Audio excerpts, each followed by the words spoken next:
లూకా సువార్త 5వ అధ్యాయం 27వ వచనం నుంచి 37వ వచనం వరకు చదువుకున్నాం. అటు పిమ్మట ఆయన బయలుదేరి లేవి అను ఒక సుంకపు మెట్టు వద్ద కూర్చుండి ఉండుట చూసి నన్ను వెంబడించమని అతనితో చెప్పగా అతడు సమస్తమును విడిచిపెట్టి లేచి ఆయనను వెంబడించాడు. ఆ లేవి తన ఇంట ఆయనకు గొప్ప విందు చేశాను. సుంకరులను ఇతరులు అనేకులను వారితో కూడా భోజనమునకు కూర్చుంటుంది. పరిసయ్యులను వారి శాస్త్రులను ఇది చూచి సుంకరులతోనూ పాపులతోనూ మీరేనా తిని త్రాగుచున్నారని ఆయన శిష్యుల మీద సనిగిరి. అందుకు యేసు, రోగులకే కాని ఆరోగ్యం గల వారికి వైద్యుడక్కర్లేదు, మారు మనస్సు పొందుటకై నేను పాపులను పిలవచ్చితిని గాని నీతిమంతులను పిలవరాలేదని వారితో చెప్పాను.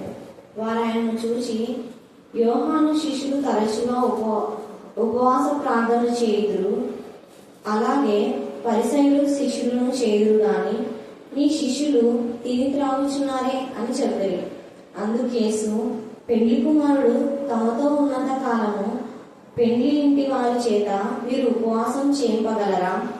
పెళ్లి కుమారుడు వారి యొద్ద నుండి కొనిపోబడు దినములు వచ్చును, ఆ దినములలో వారు ఉపవాసం చేతురని వారితో చెప్పాను. దేవుడి పరిశుద్ధ వాక్యము దీవించి ఆశీర్వదించుగాక. ఆమేన్.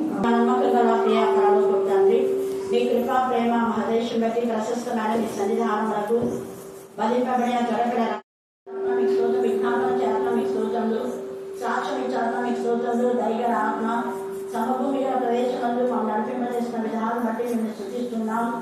మా ఆత్మ వర్ధించకూడదు, అన్ని విషయాల్లో వర్ధన చేసే దేవుడు, అన్ని విషయాల్లో వివేకం కలుగజేసే దేవుడు, మా ప్రతి అక్కర ఔషధ ఏసు క్రీస్తులను మహిమ తీర్చే దేవుడుగా ఉన్నందుకు నీకు మన్నాడు స్తుతులు స్తోత్రం చెల్లించుకుంటున్నాం. ఈ రాత్రి కాల సమయమందు ఎక్కడ నా ప్రభా తండ్రి నీ వాక్యం వినపడుతుందో, వాక్యం వింటున్నప్పుడు బ్రతుకులు మార్చుకోవడానికి జ్ఞానం కలుగుతామని ప్రార్థిస్తున్నా.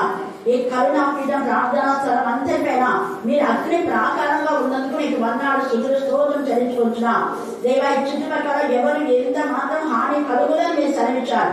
దేవా, హాని చేసే దుష్ట శక్తులను గద్దించే పాదాలలో బంధించమని ప్రార్థిస్తున్నాం. దేవా, దొంగతనము హత్య నాశనం చేసేదానికే వస్తాడు. నాశన పుత్రులు నశించుగాక ప్రభా. మీకే స్తోత్రం, మీకే స్తోత్రం, మీకే స్తోత్రం, మీకే స్తోత్రం. అనేక ప్రాంతంలో వాక్యం చెప్పే వారు వాక్యం చెప్పకుండా అడ్డుకునే దుష్ట శక్తుల నుంచి మీరు విడిపించమని ప్రార్థిస్తున్నాం. అవును ప్రభా, మీ బిడ్డ జైమ ప్రార్థన చేసిన విధానంలో ఆత్మ చెవులు ఉండేవారు వాక్యం వినడానికి ఇష్టపడతారు. దేవ, ఆత్మ చెవులు లేకుండా దుర్వద చెవులు కలవారు. వాక్యములు వినవల్లని వారుగా ఉండి నా ప్రభా వినేవారిని కూడా వినకుండా చేసే వారుగా ఉంటారు. అలాంటి వారిని మీ చేతులకు అప్పగిస్తున్నాం తండ్రి. ఈ రాత్రి కాల సమయంలో మీరు లేఖన భాగం చెప్పడానికి ఎక్కడ వెళ్ళి వాక్యం చెప్పినా అక్కడ అనేక మంది దేవా ప్రధాన యాజకులు, శాస్త్రులు, పరిచయులు ఎంతగా మీకు ఆటంకపరచారో ప్రతిసారి తండ్రి దేవా ఏ విధానంలో మేము ఆటంకపరచాలని చూసినా వారిని గద్దించి బుద్ధి చెప్పిన విధానం బట్టి మీకు వందనాలు స్తుతులు స్తోత్రం చెల్లించుకుంటున్నాం. దేవా, ఈ రాత్రి కాల సమయంలో మా ప్రభు చదవన్న లేఖన వారిని ఆశించి విరిచి మా అందరి జీవితాలు మీరు బలిపరిచేయండి. మనుషులను అపవిత్రాలను వేయిస్తామని గద్దించమని ప్రార్థిస్తున్నాం. మరోసారి మోసలను మీరు కనికరించి అన్న పూర్ణ చూసలు దయచేది కాక. చిన్ని బిడ్డలు వాక్యములతో మీరు నింపుతున్నారు. ఏ వాక్యం అయితే చెప్పారో ఆ వాక్యము వారి జీవితానికి క్షేమకరంగా, పరిశుద్ధంగా, నీకు మహిమకరంగా, నీ నామ ఘనత నిమిత్తమే యథార్థంగా మీకు విధేయులై దేవా నా ప్రభా తల్లిదండ్రులకు విధేయులై ఉండే పిల్లలుగా ఈ పిల్లలు మీరు ఆస్వాదించాలి. ఈ పిల్లలందరూ ఉన్నతలో చదవడానికి మీకు కృపాసాన్ని దాల్చండి తండ్రి. వారి చేయి మీరే పట్టుకొని మీరు గైడ్ చేయమని ప్రార్థిస్తున్నా. దేవా, మీ నామంలో మీరంతా వీళ్ళందరూ సీల్ వేయమని ప్రార్థిస్తున్నా. కనికరించండి కృపణ ఇంకా ఎక్కువగా వేగన భాగాలు నేర్చుకోవడానికి మీ కృపాసాన్ని దయచేయమని మమ్మల్ని మా ఆత్మను మీ చేతులకే సమర్పిస్తూ మరి ముఖ్యంగా నా ప్రభ నా తండ్రి దేవ క్షేమం బట్టి ప్రదీపం బట్టి నా తండ్రి బిడ్డలు నా ప్రభ నా తండ్రి ప్రతి విషయంలో మా తండ్రి సహకరిస్తుండగా నిశ్చయంగా వార్త మేలు పొందుకులాగా నా కృపాసాన్ని దయచేయండి తండ్రి. స్తోత్ర ఎవరి బిడ్డలు కూడా మీ కరుణాపీఠంలో ఎత్తికొడుతాం తండ్రి. దేవా పవన్ బట్టి నా తండ్రి దేవా మరి యొక్క పవన్ మా తండ్రి ఇవన్నీ కూడా మనం చూస్తే యేసయ్య తలపైన ఉన్న ముళ్ళ కిరీటం గురించి ధ్యానం చేస్తున్నా. ఎందుకు యేసయ్య తలపైన ఆ ముళ్ళ కిరీటము అనే మాట మనం చూస్తే భయంకరమైన తలంపులు, మంచి తలంపులు కాదు. ఇందాక మీకు చెప్పారు కదా, ప్రార్థనా స్థలాల్లో ఎవరు అల్లరి చేసినా, శబ్దం చేసినా, ప్రార్థనా స్థలాల్లో ఉన్నవి ఏవి పాటు చేసినా దేవుడు వాళ్ళని ఏం చేస్తాడు? మీరే ఉందే వాక్యంలో ఉంది కదా. ఆ పాప తెలియకుండా ఎంత చక్కగా అయిపోయింది. దొంగతనం, హత్య, నాశనం చేయడానికి వస్తారు. నాశనం చేసే వాళ్ళను దేవుడు కూడా ఊరుకోడు. అలాగనే ఇప్పుడు మనం చదివిన యొక్క లేఖన భాగంలో మనం చూస్తే ఉపవాసం చాలా మంది చేస్తున్నారు. ఎప్పుడు ఏసై ఎక్కడ వాక్యం చెప్పినా కూడా డిస్టర్బ్ చేస్తూనే ఉన్నారు. ఎవరు వీళ్ళు అంటే ప్రధాన యాజకులు, పరిసయ్యులు, శాస్త్రులు. వీళ్ళకి ఏం పని పడలేదు. సుంకరులను పిలిస్తేనేమో ఎందుకు సుంకరులను పిలిచామంటాడు, ఇంకోటి పిలిచేమో ఎప్పుడు నీతిమంతుల గురించి. ఇలాగా ఏదో ఒకటి ఏసై పైన వాళ్ళు చనుకుంటా, గొడుకుంటా అన్ని గొడవలకు కారణం చేస్తున్నారు. కానీ ఏసై ఊరుకోవట్లేదు. ఖచ్చితంగా దేవుడి ఉగ్రత ఒకరోజు వీళ్ళపైన వస్తుందని తెలిసి నేను ఎప్పుడు ఉపవాసం చేయాలో మాకు తెలుసులే అన్నట్టుగా ఇక్కడ ఏమైనా మాట్లాడుతున్నట్టు అంటే వాళ్ళ తలంపులు అన్నమాట. వాళ్ళు ఏం తలస్తున్నారో వాళ్ళ తలంపులన్నీ కూడా ఏసైకి తెలుసు. ఇక్కడ చూడండి, 5వ అధ్యాయము 21వ వచనం చూడండి, చదవండి. శాస్త్రులను, పరిసయ్యులను దేవదూషణ చేయుచున్న ఇతడెవడు? దేవుడు ఒక్కడే తప్ప మరి ఎవడునూ పాపం క్షమించగలడని ఆలోచించుకొనసాగరే. వాళ్ళ తలంపులు చెడ్డ తలంపులు. చెడ్డ పని చేసేవాడిని చెడ్డ పని చేయొద్దంటే అనాలి. కానీ చెడ్డ పని చేస్తే ఏమైతుంది అంటే వాళ్ళు చెడ్డగా ఉన్నారు అని అర్థం. చెడ్డ వాళ్ళను చెడ్డవాళ్ళే సమర్థిస్తారు, మంచి వాళ్ళను మంచి వాళ్ళు సమర్థిస్తారు. తాగుబోతులే ఫ్రెండ్షిప్ అవుతారు. అల్లరి చేసే వాళ్ళకు అల్లరి చేసే వాళ్ళే సపోర్ట్ గా ఉంటారు. అంతేగా మన లోకంలో జరిగేదే ఇది. ఇక్కడ ఏసయ్య దేవుడి కుమారుడు అయింది. ఏసయ్య చేసేటటువంటి మంచి పనులు వీళ్ళకి నచ్చలా. మంచి పనులు నచ్చగా చెడగొట్టే పనులు వీళ్ళకి నచ్చుతున్నారు. అందుకనే ఒక వ్యక్తి అక్కడ బాగుపన్న ఆ వ్యక్తిని బట్టి దేవుని స్తుతించాలి, మహిమపరచాలి, గణపరచాలి. ఇంకా ఇంకో కొంతమంది ఉన్నారు ఇలాంటి పోవలో ఉన్న వాళ్ళని కూడా స్వస్థపరచండి అని బెక్ చేసుకుంటే బాగుంటది. చాలా చోట్ల ఏసయ్య బలవంతం చేశారు. కానీ ఏసయ్య నాకు చాలా ఊరిని నేను దర్శించాలి కాబట్టి అని చెప్పి వాళ్ళతో మాట్లాడతారు. ఎంతో మంది ఆయనను బలవంతం చేస్తారు ఇక్కడే ఉండమని. లేదు, నేను అనేక ప్రాంతాలను దర్శించాలి అంటారు. హల్లెలూయా, హల్లెలూయా, హల్లెలూయా. అంటే వాళ్ళ మనసులో ఏమనుకున్నా అన్ని ఏసై తెలిసిపోతుంది. ఇక్కడ ఆ వ్యక్తిని ఏసై బాగు చేస్తే నీ పాపము క్షమించబడిన ఆ వ్యక్తి అంటే నువ్వెవరు పాపాలు క్షమించేది? మనకు కూడా అంతే. నువ్వెవరు తీర్పిచ్చేది? తీర్పు తీర్చమని వాక్యంలోనే ఉంది. 1 కొరింథీ 16లో మీరు చదివితే పరిశుద్ధులకు మీరు తీర్పు తీర్చవలసిన ఉండగా మీరేంటి ఇలాగా అన్యుల దగ్గరికి వెళ్తున్నారు? ప్రతి చిన్న గొడవ అయితే వెంటనే పోతున్నారు అక్కడికి ఇక్కడికి, ఎక్కడ పడితే అక్కడ. మీరు గర్తించుకునే బుద్ధి చెప్పే వాళ్ళు లేరా? తర్వాత మీరు చదువుకోవడాలి లేఖన వాళ్ళు. మీరు అసలు 12 గోత్రాలకు మీరు తీర్పునించాలి. అందుకనే పరలోకంలో 24 పెద్దలు ఉన్నారు. అక్కడ 12 గోత్రాల ఇశ్రాయేలు యొక్క గోత్రకర్తలు.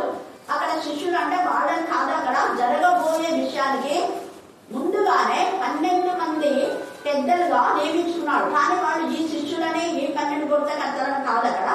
అక్కడ తండ్రి అయిన దేవుడు ఈ ప్రపంచంలో నుంచి వాళ్ళని ఏర్పాటు చేసుకోలేదు. తనకు తానుగా సొంతగా ఏర్పాటు చేసుకున్నాడు. అయితే ఉండబోయేటటువంటి రాజ్యంలో, ఆయన స్థాపించే నీతి రాజ్యంలో, సమాధాన రాజ్యంలో, మహిమ రాజ్యంలో, వాడబాలైనటువంటి ఆ రాజ్యంలో, దేవునికి ఇష్టమైన ఆ రాజ్యంలో వీళ్ళు రాజ్యం చేయబోతారు. మీరు 12 గోత్రాలకే తీర్పు తీర్చాలంటే ఏంటి మీరు అని మాట్లాడతారు. తప్పుగా ఖండించడం వేరే, తప్పును ఖండించడం అది తీర్పు కాదు. మనలోకి అవివేకుడు. తీర్పు అంటే ఏమో లేదు, ఆల్రెడీ దేవుడు తీర్పు తీర్చేశాడు. ఎవరైతే దొంగలు, హత్యలు, అక్రమము, దౌర్జన్యం, అన్యాయం, చదవడం, కొనడం, మంచి వాటిని పాటు చేయడం, వీళ్ళందరూ ఆల్రెడీ నరకానికి పోతారని వాళ్ళ గురించి ఉంది. మనకేం చెప్పనవసరంలా, దేవుడే తీర్పు తీర్చేశాడు ఆల్రెడీ. ప్రకటన 21:8లో ఉంది. తర్వాత 15 మత్తయి సువార్త 17లో ఉంది. గలతీ 5:19లో ఉంది. ఎఫెసీయులకు రాసిన పత్రిక 5:3లో ఉంది. ఇంకా ఇలాగా చాలా చోట్ల ఉన్నాయి. తర్వాత ఇంకా సామెతలు 11 నుంచి మీరు 10, 11, 12 చదివితే భక్తిహీనులంతా నాశనం అయిపోతారని రాయబడింది. దేవుడు తీర్చేశాడు ఆల్రెడీ, ఇంకెవరు చెప్పనవసరంగా. అలాగా మనం ఏదో తెలియక వీళ్ళు అనవసరంగా ఒక పక్షపాత దేవదూషణ చేసినాడా? అలా దేవదూషణ అన్న ఉందా? ఏసై ఏమన్నా ఈ వ్యక్తి పాపములు క్షమించబడను కాక అన్నాడు.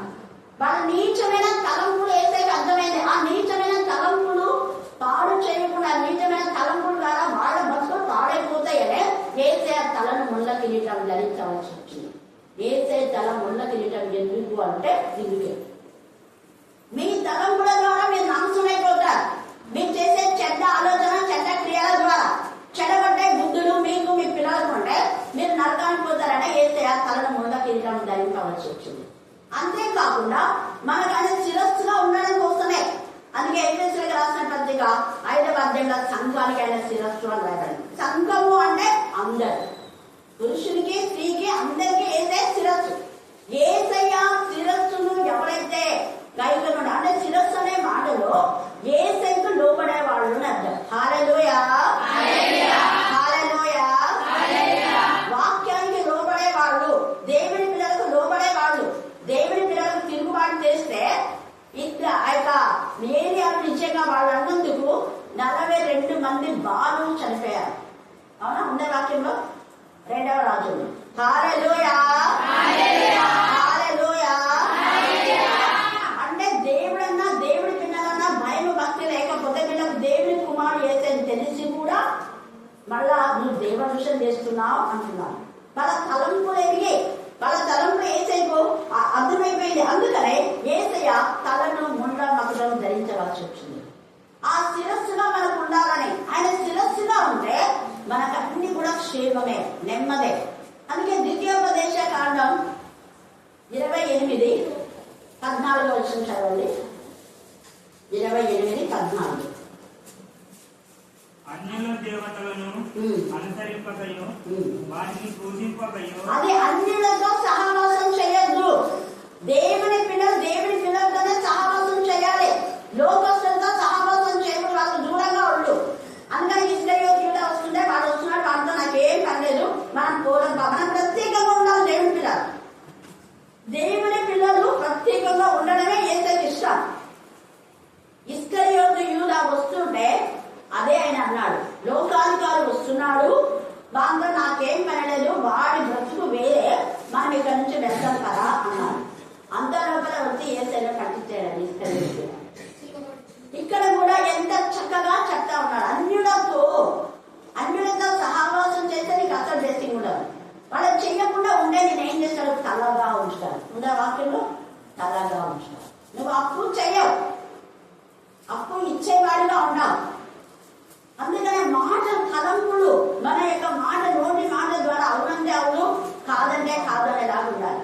ఒక నిబంధన మనం ఇతరులతో ఏదైనా చేసుకున్నా నిబంధన కట్టుబడాలి.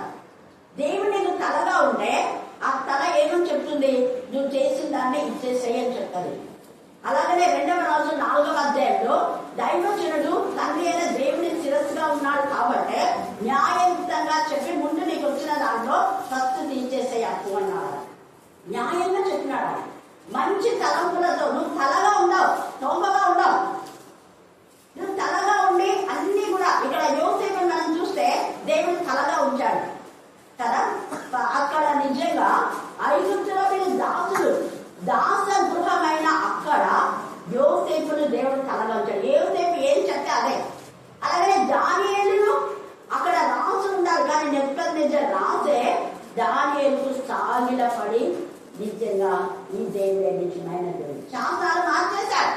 దానియేలు దేవుని అందరూ స్తుతించాలని చెప్పాడు. దానియేలు ప్రధానంగా చేశాడు, తలగా చేశాడు. ఒక బానిసగా, ఒక చెరగా వెళ్ళినటువంటి దానియేలును దేవుడు తలగా ఉంచాడు. అలాగే మొత్తమే గేట్ కీపర్ అంటే వాచ్మెన్ గా ఉన్నటువంటి ఈ యొక్క గేట్ కీపర్ ను ఏం చేస్తున్నారు అంటే ప్రధానమంత్రిగా. ఎస్తేరు 10వ అధ్యాయం మీరు చదువుకుంటే అక్కడ రాయబడతారు. ఎందుకంటే టైం లేదు కాబట్టి మీరు చదువుకోండి. తేటగా 10వ అధ్యాయంలో ప్రధానమంత్రిగా ఉండి ప్రజల క్షేమాన్ని చూస్తూ అందరికి ఇష్టంగా ఉన్నాడు. హల్లెలూయా, హల్లెలూయా, హల్లెలూయా. అంటే దుష్టులం కాదు, దేవుని ఎందుకు భయభక్తిగా వాళ్ళందరికీ ఇష్టంగా ఉంటాడు. హామాను వాళ్ళకి మాత్రం ఇష్టంగా లేక హామాను వంశాన్ని నాశనం చేస్తాడు. వాడు తవ్వుకున్నా మునిపోయా వాని మీదకే వస్తుంది. ఒకరికి నువ్వు పాడు చేస్తే అది నిన్ను నీవే పాడు చేసుకున్నట్టు అర్థం.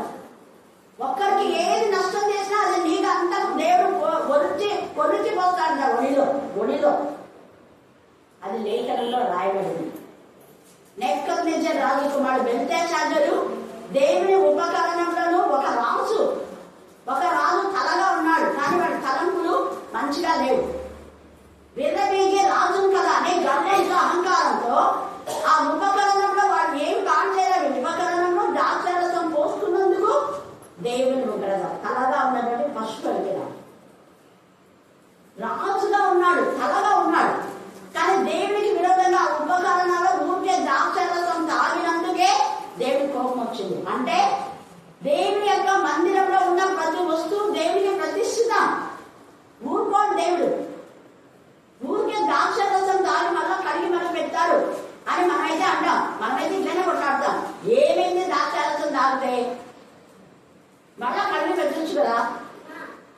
ఆ ద్రాక్షారసం ఇంకా తాగుతూ ఉంటేనే దేవుని యొక్క ఉగ్రత ఆయన మీదకి వచ్చేసింది. నువ్వు సరిగా లేవు. భయంకరంగా అతను పడిపోయాడు. తలగా ఉన్నటువంటి బెల్తెషాజర్ పశువులాగా అయిపోయింది. ఈ యొక్క రాత్రి కాల సమయంలో మంచి ఆలోచన మనకుంటే మనం తలగా ఉంచి రైతు మీద నడిపిస్తాడు. ఎవరిలాగా? డానియేల్ లాగా దేవుని లేవనెత్తాడు. ఒక బానిసలాగా చెరసాలలో ఉన్నటువంటి చెరసాలలో నుంచి విడిపించి యోసేపును ఆ రాజ్యం అందరికీ తలగా చేసేస్తాడు. అతని ఆలోచనే హెడ్గా ఉన్నాడు.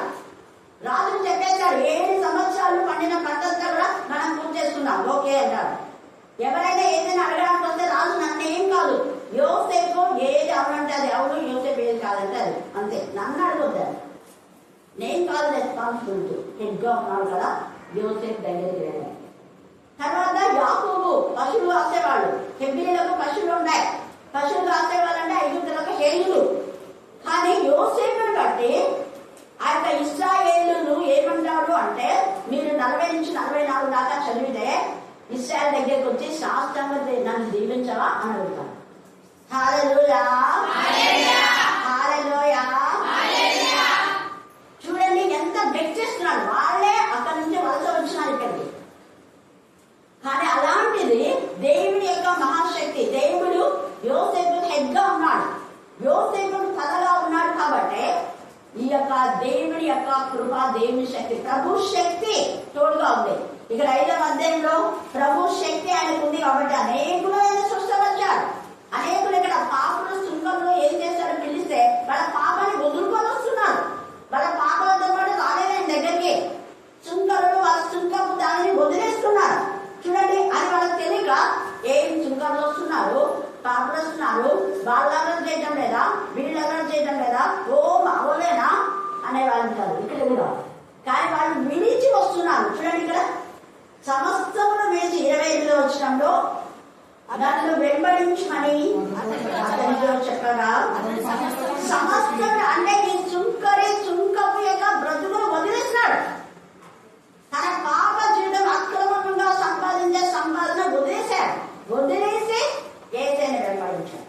సమరయ స్త్రీ కూడా తన పాపం కూడా వదిలేసి యేసయ్యను వెంబడించినట్టు ఆమె పరిశుద్ధురాలు. యేసయ్యను తలగా పెట్టుకున్నారు. యేసయ్య యొక్క మార్గంలో వెళ్ళాలి అనుకున్నారు. యేసయ్య యొక్క మాటలు వినాలి అనుకున్నారు వాళ్ళు. అందుకనే యేసయ్య వాళ్ళకు శిరస్సు ఎత్తేయాలి. మగ్దలైన మరియ 7 దయ్యాలు వెళ్ళిపోయిన తర్వాత యేసయ్యను వెంబడించింది. దయ్యాలతో పాటు కాదు, దయ్యాలు మాట్లాడలేదు. యేసయ్య నోరు మూసుకొని అన్నారు, నీ బతికే సరిగా లేదు, మళ్ళీ నువ్వు నోరు తెచ్చి మాట్లాడతావా అన్నట్టుగా మాట్లాడలేదు. నోరు మూసుకో అన్నాడు. ఆ దురాత్మలన్నీ కూడా కేకలు వేసుకుంటూ వెళ్ళిపోయినాయి. హల్లెలూయా, హల్లెలూయా. అలాగా ఆయన ఏమంటున్నాడంటే, ఇక్కడ మంచి ఆకాశంలో మంచి ధననిధి మనకి ఇస్తా అంట. 28:12 చదవండి. ద్వితీయోపదేశకాండం 28:12. యెహోవా నీ దేశం మీద వర్షము దాని కాలమందు, దాని అనే సమయం ఎప్పుడు వర్షం రావాలో, తొలగరి వర్షము, కడల వర్షం అంతా ఆ సమయంలో దేవుడు ఇస్తాడు. ఎప్పుడు? నువ్వు దేవుడిని తలగా ఉంచుకున్నప్పుడు, నువ్వు దేవుడి మీద ఆధారపడినప్పుడు, దేవుడి ఆజ్ఞలను శ్రద్ధగా చేసినప్పుడు, దేవుడి మాట శ్రద్ధగా ఆలకించినప్పుడు, దేవుడి మాట అంటే నీకు భయం భక్తి ఉన్నప్పుడు, ఏ సమయంలో నీ పొలంలో నీ దేశానికి వర్షమో అప్పుడు దేవుడు ఇచ్చేస్తాడు. తర్వాత ఆకాశంలో మంచి ధననిధి అండర్లైన్ చేసుకోండి. ఆకాశంలో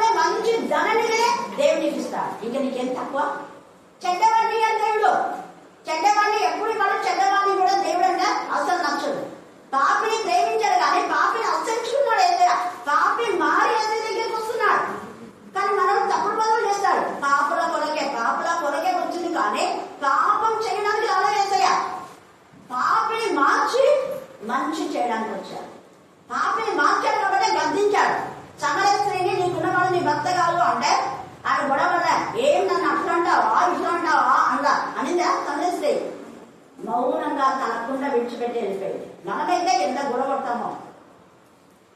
అందుకనే మేము మార్చబడింది మొదటి వాక్యం పరిచయం చేయడానికి సాక్షిగా, యేసయ్య సాక్షిగా మారిందాడు. హల్లెలూయా, హల్లెలూయా, హల్లెలూయా. యేసయ్య ఒక సాధనముగా మారిందాడు. తప్పును ఒప్పుకుందామే, తప్పును సమర్థించుకోలేదు. అతిక్రమము దాచిపెట్టేవాడు వందిలాడు, వాడిని ఒప్పుకొని విడిచిపెట్టేవాడే ధన్యుడు. ఈ యొక్క రాత్రి కాల సమయమందు అక్కడ ఆకాశంలో మంచి ధననిది మనకు రావాలంటే ఏసే మనకు తలలో ఉండాలి. ఏసే వాక్యం మన తలలో ఉండాలి. మన హృదయం అంతా ఏసే వాక్యంలో నింపబడాలి. హృదయం అనే ధననిధి అని కూడా ఉంది ఇంకొక చోట. నీ హృదయం అనే ధననిధి నుంచి సద్విషయంలో తీసుకొని వస్తాడు మంచివాడు. చెడ్డవాడు తన హృదయంలో నుంచి చెడ్డ ధననిధి తెస్తాడు. అంతే. మన మంచి వాటిని దేవునికి మహిమకరంగా మాట్లాడుతున్నామా, చెడ్డని సమర్పిస్తున్నాము. అతల్య తన కొడుకులకు చెడ్డ నేర్పించింది. అందుకని కొడుకులు బ్రతికారు. ఎవరైనా అతల్య కొడుకులు అందరూ తెచ్చిపోయారు. ఎజ్జబేలు కూడా చెడు చేయడానికి ప్రేరేపణ తెచ్చింది భర్తను. అందుకనే అది తెచ్చింది, వాడు భర్త కూడా తెచ్చినాడు. చూసారా, దేవునికి విరోధమైంది ఏది నిలవదు. గుర్తుపెట్టుకోండి. ఇందాక శాంతి అనింది, దేవునికి విరోధమైంది ఏది నిలవదు. హల్లెలూయా, హల్లెలూయా, హల్లెలూయా, హల్లెలూయా. నేను చాలాసార్లు చెప్తాను, నాకు విరోధంగా నిలబడిన ఏమైనా వద్దులేదు. మీ మధ్యనే దేవుడు చూపిస్తుంటాడు, మీకే తెలుస్తుంటారు. దాని అర్థం ఏంటంటే దేవునికి మనం ఎప్పుడు విరోధంగా ఉండకూడదు. దేవుని కానీ దేవుడికి పిలవాలి. వాక్యంలో నింపబడితే మంచి ధననిది ఆకాశం నుంచి నీకు సమృద్ధి అయిన జీవితాన్ని దేవుడు నీకు ఇస్తాడు. నీ పంట పండాలి. నీ పంట సరిగా పండలేదు, సరైన ఆర్థిక స్తోమత రావడం లేదంటే వాక్యానుసారంగా జీవించడం లేదేమో. ఆత్మపరిశీలన చేస్తుంది. నువ్వు ఒప్పుకున్న దాని ప్రకారం చేస్తున్నావా? చేయడం లేదు. ఒప్పుకోవడం ఒకటి, చేసేది ఒకటి. చూస్తే బ్లెస్సింగ్స్ ఆ పంట కూడా సరైన విధానంలో మనకు లభించదన్నమాట. మరలా మనం పంట వేసే వరకు దేవుడు ఆ యొక్క ధాన్యములు లేదా డబ్బులు ఉంచుతారు ఖచ్చితంగా. ఎప్పుడు మనం శ్రద్ధగా ఆయన వాక్యం విని వాక్యానుసారంగా మనం ఒప్పుకున్న ప్రకారం చేస్తే. దేవునికి మాట ఇచ్చి మాట వెనుక తీసుకునే వాడు ఎవరు అన్నారు. దేవునితో మనం ఉండాలి. ఇక్కడ ఇతను వదిలేసినాడు, అన్ని వదిలేసి ఏసైని వెంబడించి మంచివాడైతే ఇక్కడేమో స్వస్థత పొందినాడు ఒక వ్యక్తి, ఇక్కడేమో వాళ్ళన్ని విడిచి ఏసైని వెంబడించి ఏసైతో వాడి సేవ చేస్తూ ఉంటే వీళ్ళు ఈ పరిచయం వీళ్ళకంత కడుపు మంటగా ఉండి ఏమి మీ శిష్యులు అలాగా ఇలాగా అని మళ్ళీ ఉపవాసం ఎందుకు లేదు మీ శిష్యులు కలుగుతున్నారు. ఏసైని వాడు చేస్తారు, వాళ్ళు ఎప్పుడు చేయాలో అప్పుడు చేస్తారు. ఇందాక బాబు చెప్పింది, ఉపవాసం అంటే వాళ్ళు చేస్తున్నారు వీళ్ళు చేస్తున్నారని చేసే ఉపవాసం కాదది. ఒకరి కోసం ఒకరిని చూసి వాళ్ళు పోతున్నారనే మనం పోతున్నారనేది కాదు. ఎవరికి వారు వ్యక్తిగతంగా దేవునితో సన్నిహిత సంబంధం కలిగి ఉండడమే ఉపవాసం అంటే. దేవునితో సహవాసం ఉపవాసం అంటే. దేవునితో వసించడం, ఎక్కువ వాక్యంలో నింపబడం, వాక్యం చదవడం, వాక్యం ధ్యానం చేయడం, ప్రార్థన చేయడం అది ఉపవాసం అంటే. ఉపవాసం ఉన్నాం కదని ముఖమంతా వేలాడేసుకొని ఉండడం కాదు. వాక్యముతో మనం నింపబడాలి. దుర్మార్గుడు పట్టిన కఠిన ఏం చేయాలో విప్పాలి. దుర్మార్గుడు నాశనం చేసేవాడు, వాడిని గద్దిస్తున్నారా? ఒక్కరు కూడా గద్దించారు. వాడు పాటిస్తున్నాడని తెలుసు. దుర్మార్గుడు పట్టిన కఠిన విప్పడమే ఉపవాసం అంటే. మరి దుర్మార్గుడు చేసేవాడికి సపోర్ట్ చేస్తున్నావా నువ్వు? దేవుడు అడుగుతాడు ఒకరోజు. ఎవరు అడగకపోయినా దేవుడు అడుగుతాడు. అదే కదా నేను కోరుకున్న ఉపవాసం. ఇవి చేయకుండా మళ్ళీ మీరు ఉపవాసం రాదంటే అటు ఉపవాసం నాకేమైనా అనుకూలమా? కాదు కదా. తేలిగా మాట్లాడుతున్నాడు. ఈ యొక్క మధ్యాహ్న కాలశంలో మన తలకు దయా కిరీటం, అక్షయ కిరీటం, మహిమ కిరీటం, తర్వాత నీతి కిరీటం ఇవన్నీ అంటున్న ఈ కిరీటాలు మనకు పెట్టడం కోసమే వేసే తలను ముళ్ళ కిరీటం ధరించారు. మన తలలను ఆయన చేతిలోకి తీసుకొని ఆయన మనకి హెడ్గా ఉండి, ఆయన మనకు శిరస్సుగా ఉండి మనం రైట్ వేలో నడిపించాలి. మనకు శిరస్సుగా ఉండి ఇదిగో వీడు అప్పవాలి, వీడి విషయమే జాగ్రత్తగా ఉండని చెప్పారు. ఎందుకంటే యోహాను కూడా చెప్పినాడు కదా, తిమోతి కూడా చెప్పినాడు కదా, అలెక్స్ అనే కంచె గ్రామున్నాడు వాడు ఎప్పుడు కూడా వాక్యం నాటకపరుస్తాడు. వాడు వినడు, వినే వాళ్ళని వినకుండా వాడి కోసం నువ్వు జాగ్రత్తగా ఉండు అని రాస్తాడు. మీరు త్వరగా చదువుకోండి. యోహానులో దేవేంద్రేవి ఇద్దరున్నారు. ఒకరేమో పౌలుకు సహకరిస్తారు, ఇంకోడేమో పౌలుకి యాంటీగా ఉంటాడు. వాడి విషయమే దేవుడికి అప్పగించాలి. దేవుడు చూసుకుంటాడు, వదిలిపెట్టాడు దేవుడు. షిమి అనేవాడు దావీదు ఏమేమో అన్నాడు, తర్వాత వాడు వచ్చాడు. ఊరుకోలేదు, దావీదు క్షమించినాడు, కానీ దేవుడు క్షమించాడు. దేవుడు న్యాయకర్త. హల్లెలూయా, హల్లెలూయా, హల్లెలూయా. ఈ రాత్రి కాలశంలో మన తలంపులు దేవుని తలంపులుగా ఉండాలని దేవుడు ఇష్టపడుతున్నాడు. మీ తలంపు కంటే నా తలంపులు ఉన్నతమైనవి. మంచి ఆలోచన, మంచి ధననిది. మంచి ఆలోచన ఎలా వస్తుంది అంటే వాక్యంతో నింపబడినప్పుడు. వాక్యంతో నింపబడినప్పుడు తప్పుగా గమనిస్తాం, అదే మంచి. ఇతరులకు మంచి చేయాలనే ఉండాలి, చెడు చేయడం. చెడును అసహించుకోవాలి, చెడును విసర్జించాలి. యెహోవా అయితే భయభక్తి గల వాళ్ళు చెడును ఏం చేస్తారు? విసర్జిస్తారు. ఆ విధానంలో మనం ఉండి యేసుని మనం తలగా పెట్టుకునే తప్ప ప్రతి విషయంలో దేవుని చిత్తానికి లోబడాలి. ఇక్కడ కృష్ణుడికి నీకు ఇష్టమైతే నన్ను బాగు చేయమని యేసయ్య నాకు ఇష్టమే. ఆయన రిక్తులు కావడానికి కారణమైంది మనందరినీ కూడా మంచి ధననిధితో నింపాలని. దేవునికి ఎలాగ యేసయ్య లోబడ్డాడో మనం దేవుని వాక్యములకు లోబడినప్పుడు ఆయన మనకు తలగా ఉండి సరైన మార్గంలో, నీతి మార్గంలో, జీవ మార్గంలో, మహిమ మార్గంలో, వెలుగు మార్గంలో, సత్య మార్గంలో నిశ్చయితగా మనం నడిపించి మన ఎప్పుడు తలగా ఉంచుకోవడానికి తోకగా ఉంటాడు. ఈ రాత్రి నువ్వు తలగా ఉన్నావా, తోకగా ఉన్నావా? నువ్వు తలగా ఉండాలనే యేసయ్య తలను ముళ్ళ మాత్రం ధరించాడు. అంతగా ఆయన తల ముళ్ళ కలిగడం బాధపడడానికి కారణం మన తలలో ఉన్నటువంటి తలంపులను సరిచేయడానికి, తల సంబంధమైన వ్యాధులు సరిచేయడానికి యేసయ్య మన అవయవాన్ని పరిశుద్ధంగా ఉంచడం కోసమే ఆయన మనకు శిరస్సుగా ఉండాలని ఇష్టపడుతున్నారు. ఆయన పరిశుద్ధుడు. ఆయన నిర్గమ కాండంలో యాజకులు ధరించే పాలకు పైన పరిశుద్ధుడు అని రాయమన్నారు. ఆయన పరిశుద్ధుడు. ఆయన ఈ దేహం ఇచ్చింది మనం పరిశుద్ధంగా ఉండడానికే, అల్లరి చేయడానికి, బాగు చేయడానికి, అవి ఇవేని నీచంగా బాగున్నవాడిని చెడగొట్టడానికి కాదు. ఆయన సమస్తంలో బాగు చేశాను అని రాయబడింది. అందుకనే దేవుడు మనకు శిరస్సుగా ఉంటే మనం మంచి మార్గంలో పాడైన ప్రతి దాన్ని బాగు చేసుకుంటూ మనం రక్షణ పొందుతాం, వేరే వాళ్ళు కూడా రక్షణ మార్గంలో నడిపిస్తాం. దేవుడు ఈ లేఖన భాగాన్ని దీవించి ఆశీర్వదించుగాక. ఆమేన్, ఆమేన్, ఆమేన్.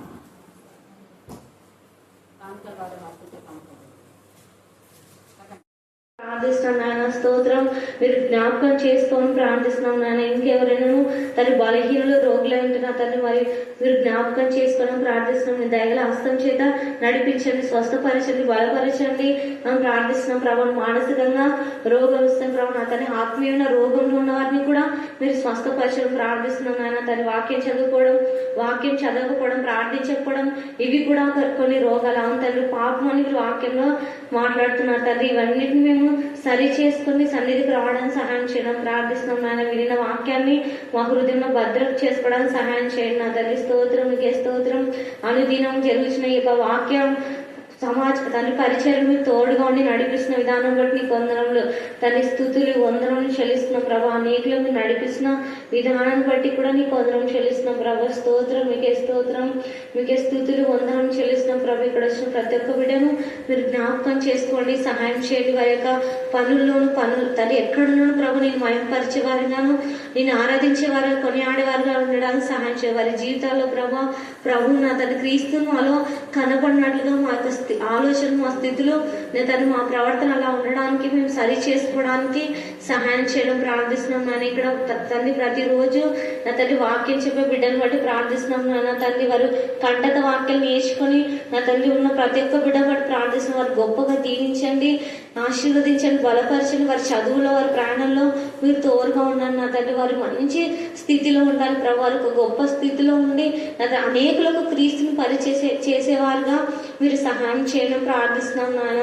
మీ యొక్క దయగల హస్తం చేత మమ్మల్ని అందరూ నడిపించిన విధానం బట్టి కొందరు చెల్లిస్తూ మేరీ టీచర్ని జ్ఞాపకం చేసుకుని మంచి ఆరోగ్యం, మంచి బలం దయచేయండి దేవనాథాన్ని. సలూన్ టీచర్ బట్టి ప్రార్థిస్తున్నాం నాన్న. ఈ పరిచయం గొప్పగా మీరు ఇంకా వాడుకోవడం ప్రార్థిస్తున్నాం. టీచర్కి మంచి ఆరోగ్యం, బలము దయచేయడం ప్రార్థిస్తున్నాం నాయన. నిజంగానే మీరు ఎంతో అద్భుతంగా నా తండ్రి మీరు వాడుకున్న విధానం బట్టి నీ కొందరం చెల్లిస్తున్నాం ప్రభు. నా తండ్రి స్తోత్రం. మేరీ టీచర్ కూడా అద్భుతంగా నా తండ్రి వాక్యం చెప్పింది ప్రభు, నీ కొందరం చెల్లిస్తున్నాం. ఎన్నో లోతైన విషయాలు ప్రభు వీరి ద్వారా మేము నేర్చుకుంటున్నాం నా తండ్రి.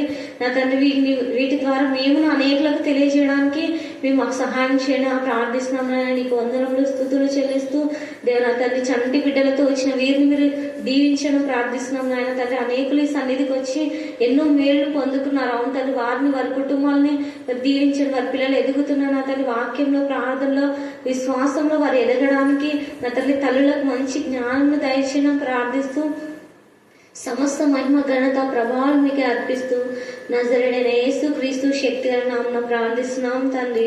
ఆమేన్ ఆమేన్. వధింపబడిన గొర్రెపిల్ల రక్తానికి ఎంత సూచించాం కూడా తక్కువే. ప్రత్యేకించు మీ కుటుంబం చిన్నప్పటి నుంచి ప్రతి విషయంలో దేవా పిల్లల విషయంలో దేవా మీ సన్నిధిలో చేయించిన ప్రార్థన జ్ఞాపకార్థంగా ఉంది. మీరు విధించినటువంటి దేవా రాజు అన్నను జ్ఞాపకం చేసుకుంటున్నాం, రాజును జ్ఞాపకం చేసుకుంటున్నాం, జ్యోతిని జ్ఞాపకం చేసుకుంటున్నాం తండ్రి. మరి రాజు యొక్క పుట్టినరోజున ప్రభా అక్కడే విధించినప్పటికీ దేవా నా ప్రభా తల్లి మరి అక్క చెల్లెళ్ళు ఎంతగానో జ్ఞాపకం చేసుకుంటున్నాను తండ్రి కోసం దేవా వారు ప్రతినిత్యం గుర్తు చేసుకుంటున్నాను. దేవా నా ప్రభా ఆ బిడ్డతో పాటు వారి ఫ్రెండ్స్ ఎంతమంది అయితే చనిపోయారో వారందరికీ కూడా ఆత్మశాంతిని పెట్టాల్చమని ప్రార్థిస్తున్నాం. ప్రతిగా మీరు జ్యోతి కుమార్ని మా మధ్య ఉంచారు. జ్యోతి కుమార్లో రాజును చూసుకొని సంతోషించడానికి మీ కృపా సాంతార్చమని ప్రార్థిస్తున్నాం. దేవా మీకే స్తోత్రం, మీకే స్తోత్రం, మీకే స్తోత్రం, మీకే స్తోత్రం. మీరే ఈ మాట చెప్పారు ప్రభా. తల్లి మరి ఏడుస్తుంటే నా ప్రభా నాకు ప్రతిగా యోహాను నీ కుమారుడుగా ఉన్నాడని మీరు సెలవిచ్చారు. దేవా ఇక మీద వారి రాజు గురించి దుఃఖించగా ఎల్లప్పుడూ దేవా నా ప్రభా శామ్యులు ఆనందించడానికి దేవా నా ప్రభా తమ్ముని మరి తండ్రిని పిల్లలకు ఉంచుకోవడానికి దేవా నా ప్రభా మీ జ్ఞానం మీ వివేకం అతని ఓదార్పు దాయించమని దేవా నా ప్రభా ఈ కానుకలు మాత్రం ఎవరు ఎంత ఇచ్చారో మీరు చూడాలి. ఎలాంటి హృదయంతో ఇచ్చారని మీరు చూస్తారు ప్రభా. స్తోత్రం. వారి యొక్క హృదయంలో విశ్వాసమైన ధనం చేత సందేహం లేకుండా ప్రభా నిరీక్షణ ధనంతో ముందుకు సాగడానికి మీరు దాయించండి. పరిశుద్ధమైన ధనాన్ని బిడ్డలు దాయించండి. తద్వారా అపవాది క్రియ దయకచ్చి రోషం గల దేవుని బిడ్డగా ఒకరు యాచించని చూద్దాం ఇక్కడ ప్రతి ఒక్కరికి మీరు దాయం చేయండి. దేవా నా ప్రభావ మీరు 12 మంది శిష్యులకు 12 కంపెనీలు ఎత్తించారు తక్కువ లేకుండా. మరలా బిడ్డలో వచ్చుచున్న వారు వెనుకున్న వారి పరిస్థితి కూడా వారి మరలా పంట వేయి వరకు నా తండ్రి వారి యొక్క నా తల్లి కష్టార్జితం మీరు ఆస్వాదించి దేవా కొరకలను చూద్దాం దాయిచ్చమని మమ్మను మాత్రం మీ చుట్టూకే సమర్పిస్తున్న దేశంలో ప్రార్థిస్తున్నాం తండ్రి. ఆమేన్ ఆమేన్. దేవా ప్రభులకు స్తోత్రములు స్తోత్రము. యేసే విజయుడు, యేసే విజయుడని నా తండ్రి నీ దాసురాలు నోటితో నాయన మీరు పలికించిన ప్రతి మాటను బట్టి స్తోత్రములు నాయన. ఈ రేత్రికాల సమయంలో నా తండ్రి ఒక చిన్న మందగా నేను కృపగా హస్తాల కింద నేను కరుణాపీఠంలో మేము కూడుకొని ఉండగా జీవము గల గొప్ప దేవ యెహోవా జీవము తోడానికి స్తుతులు స్తోత్రములు స్తోత్రములు నాయన. మా మధ్యన మీరున్నారని మేము నమ్ముచున్నాం నా తండ్రి. నమ్ముట నీ వలనైతే నమ్ము దేవునికి సమస్తం సాధ్యమన్నావు నా తండ్రి. నీకు స్తోత్రములు స్తోత్రములు నాయన. గొప్ప దేవ ఆశ్చర్యకరుడానికి స్తోత్రములు నాయన. ఆలోచనకర్త నీకు వందనాలు స్తోత్రాలు. మీ ఆలోచన చేత నడిపించండి నాయన. కరుణాపీఠంలో నా తండ్రి మీ కృపను ఎల్లవేళలా దయచేయండి నాయన. నీకు స్తోత్రములు స్తోత్రములు స్తోత్రములు నాయన. మరి ముఖ్యంగా నీ దాసురాలని నా తండ్రి మీరు ఇంకా అంచెలంచెలుగా బలపరిచి నాయన నూతన ఆరోగ్యం, నూతన బలం, నూతన శక్తిని బిడ్డకి ఇచ్చిన తండ్రి నీ దాసురాలని నాయన. ఇంకా అనేకమైన వాక్యాలు చెప్పడానికి పరిశుద్ధాత్మ తండ్రి మీరుండి బోధించమని అడుగుతున్నాం నా తండ్రి. నీకు స్తోత్రములు నాయన. తండ్రి గాను, కుమారుడు గాను, పరిశుద్ధాత్మ